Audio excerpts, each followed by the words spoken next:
Well, yikes. What a finish to that game. Just when you think you're down and out, Bloomfield gets his redemption at Bloomfield Road. Or does he? I don't know. I don't even know what to think anymore.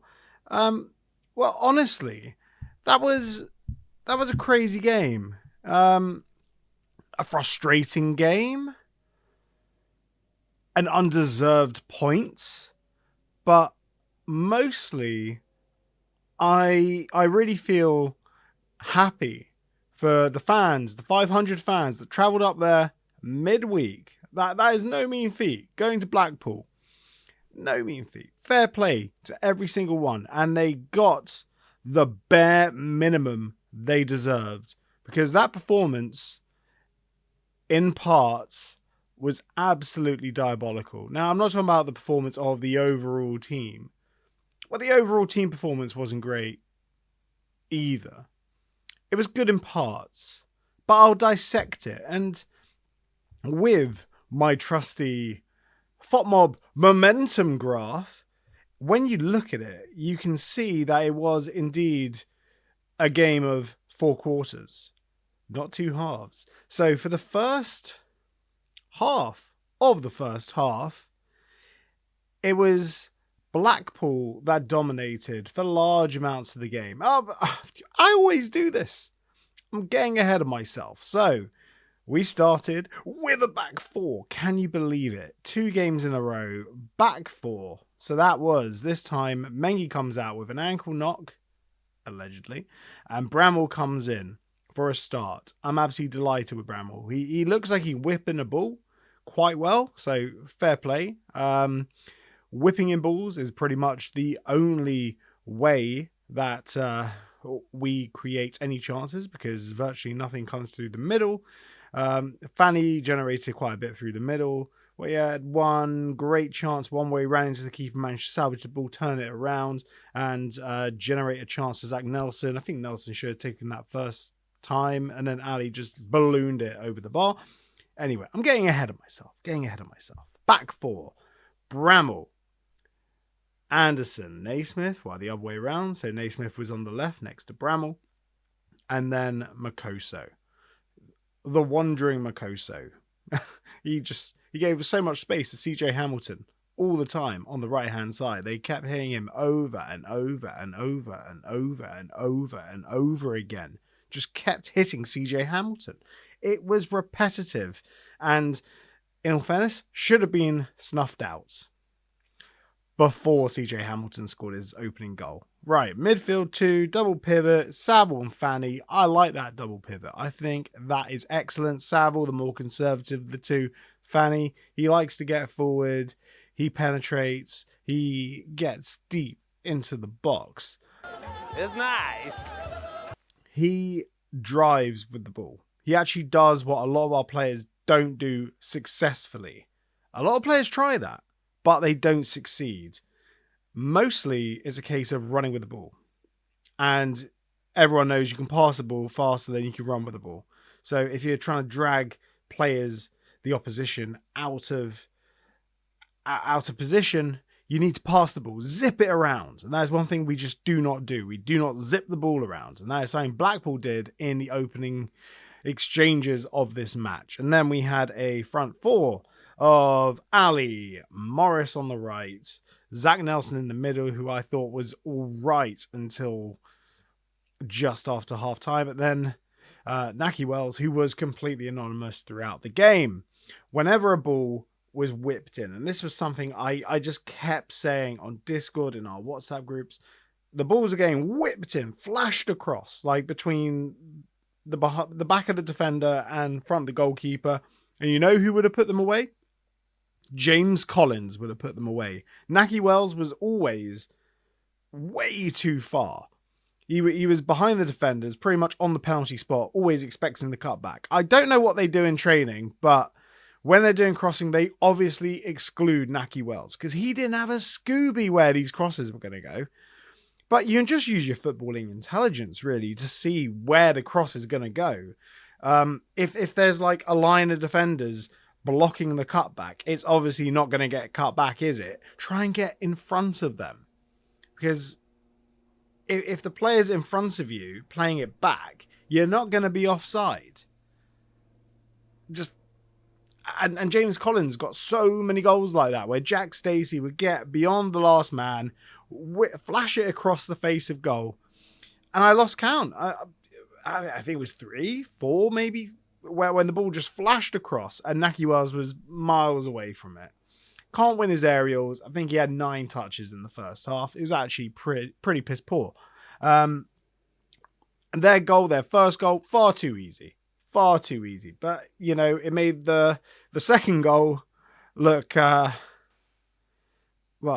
the second goal look like, second goal. Halftime comes, 1-0 down. We dominated large amounts of the game, but when you actually look at it with that momentum graph from FOTMob, it was all huff, no puff. There wasn't anything actually happening. We weren't getting the ball into threatening positions. We weren't creating chances. And then the second half begins, and then we're doing the same thing we always do. We're messing around with the ball on the edge of the box, tippy-tappy, everyone trying to be like Lamine Yamal or whoever, Lionel Messi. And then Ali loses the ball. One pass over the top. Anderson, who supposedly, we signed him in the Premier League when he was League One Player of the Season.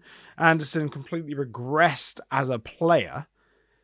Left for dead, as per usual. Defence wide open. CJ Hamilton gets his second. Okay. And I'm thinking, my God, this is going to be poetic. Matt Bloomfield is not going to leave Bloomfield Road. He's been outclassed by Steve Bruce. The master football manager, Steve Bruce. And the thing is, Blackpool played like the away team because essentially they scored and then they went back into their shell. They just allowed us onto them because it was fairly obvious what we're going to do every time. The ball was just going to get sprayed out to the wings and then we're just going to keep trying to work the ball into the box because we literally have no other plan. Anyway, after the second goal goes in, Matt Bloomfield makes the changes that he probably should have made at half time. Brings on Kodua, Bode, and Jordan Clark. And I think those were the correct changes. It was Wells, Nelson, and Ali going off. Wells and Ali, Wells being anonymous. Ali and Nelson pretty much combining for Blackpool's second goal. So then we're starting to create a bit more. And that's fair to say. However, once again, we don't create a clear-cut goal from open play. Jordan Clark being tenacious, showing the tenacity that our team lacks, to be honest. He doesn't give up on this ball. He keeps chasing it down, He takes a shot, takes a wicked deflection, goes in 2-1. Okay, so game on. And then Kodua drives into the box, wins a penalty.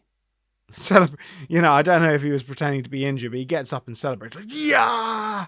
I'm surprised the ref didn't repeal the penalty or book him for simulation. But I guess he was completely taken clean out by the Blackpool defender. Steps up, converts it. 2-2. I would say it wasn't deserved, but I'm not going to say no to a point. Our first point of the season. Now it's 1-5, drawn 1, lost 5. But there is very much a 2-tier system in League One. There are the teams that are going to be in the top 10 that are good footballing sides. They do the basics properly. They battle. They fight for every single game.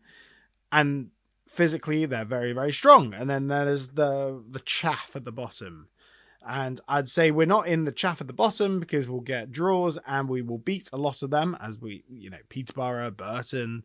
I don't know where Blackpool are going to fit just yet because I feel they're very shaky, but I reckon they could be the best of the bad bunch. But I feel we could also comfortably be in that midst of the best of the bad bunch and sort of the best of the rest. So I'm feeling this is a very mid-table performance unless something completely drastically changes once Ali Al-Hamadi comes in.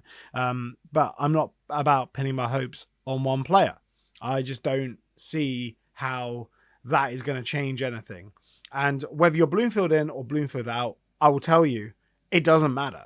Because even if we get rid of Bloomfield, the board will just bring in another sycophantic yes man who, pretty much fits their mold, which is a player with a manager with one eye on the future. Essentially, they're looking for the manager that's going to take us into power court. They're not going to get in a type of Neil Warnock character, like a Nathan Jones-esque manager, essentially, who has a big ego, is going to tell the players exactly what he thinks of them and damned what they think.